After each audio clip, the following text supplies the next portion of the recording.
अहमदाबाद से लंदन जा रहे एयर इंडिया के विमान के दुर्घटनाग्रस्त होने से पूरा देश सदमे में है। जानकारी सामने आई कि वडोदरा के मंजलपुर इलाके में रहने वाली कल्पना प्रजापति भी इस विमान में सवार थी। इस घटना के बाद परिवार के लोग उनकी तलाश में इधर उधर भटक रहे थे। घर से लेकर शहर तक तमाम इलाकों में मातम का माहौल था। हादसे के बाद से ही परिवार सदमे में है। वहीं कल्पना बेन के पति राजेंद्र भाई और उनका छोटा बेटा कल्पना बेन को अहमदाबाद एयरपोर्ट से वडोदरा लौट रहे थे, तभी उन्हें विमान दुर्घटना की खबर मिली और वे कुछ देर के लिए शौक में डूब गए। वडोदरा के मंजलपुर इलाके में धनलक्ष्मी कॉम्प्लेक्स में रहने वाली कल्पना बेन प्रजापति वीजा मिलने के बाद पहली बार लंदन में रह रहे अपने बेटे से मिलने के लिए उत्साहित होकर निकली थी। सुबह सुबह अपने पड़ोसियों और रिश्तेदारों को अलविदा कहा और कहा कि मैं लंदन जा रही हूं, मेरे घर का ख्याल रखना। आपको बता दें कि अहमदाबाद में प्लेन क्रैश दुर्घटना में वडोदरा के कई लोगों की मौत हो गई है, जिनमें से अब तक 3 लोगों के DNA सैंपल मैच हुए हैं, जिनके परिवार को मृतदेह सौंपे जा रहे हैं। वडोदरा के मंजलपुर इलाके में रहने वाली कल्पना प्रजापति, जिनको पहली बार वीजा मिलने पर अपने बड़े बेटे से मिलने लंदन जा रही थी, लेकिन अहमदाबाद से उड़ान भरने पर ही उनकी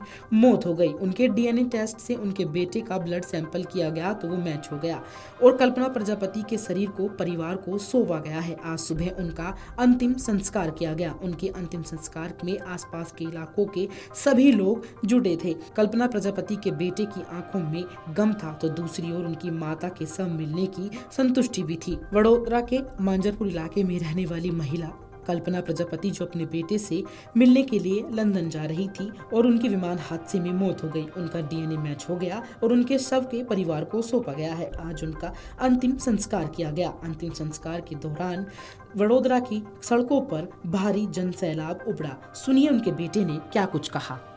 आज उनका पार्थिव देह यहाँ पे लेके आए, कैसे लेके आए, क्या अप्रोच रहा गवर्नमेंट ने, कैसे सबने सब शांति से प्रोसीजर बता दिया। जितना गवर्नमेंट ने सहकार दिया उतना ही सिविल हॉस्पिटल वालों ने भी सहकार दिया है। कुछ प्रॉब्लम नहीं आया काम लाने में। DNA रिपोर्ट वेरीफाई हुआ, कॉल मिला, सारे रिपोर्ट वेरीफाई होके कल डॉक्यूमेंटेशन ख़त्म किया।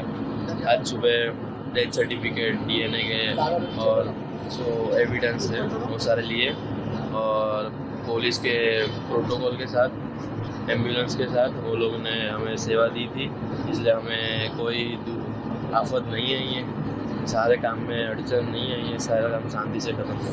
जो परिवारजनों वहाँ पे है, जो अपने परिजनों का शव लेने के लिए वहाँ पे है, उनको क्या अनुरोध करना चाहोगे?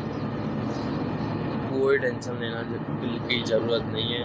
जितने हम हमारी फैमिली को लेकर टेंशन में है, उतने ही गवर्नमेंट हमारे लिए उतने सहकार देने के लिए तैयार।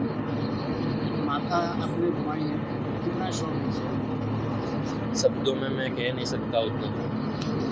एक आप हट जाए ना, उससे भी अगर आप ये वीडियो YouTube पर देख रहे हैं तो हमारे चैनल को सब्सक्राइब कर बेल आइकन दबाएं और Facebook पर देख रहे हैं तो हमारे पेज को लाइक करें।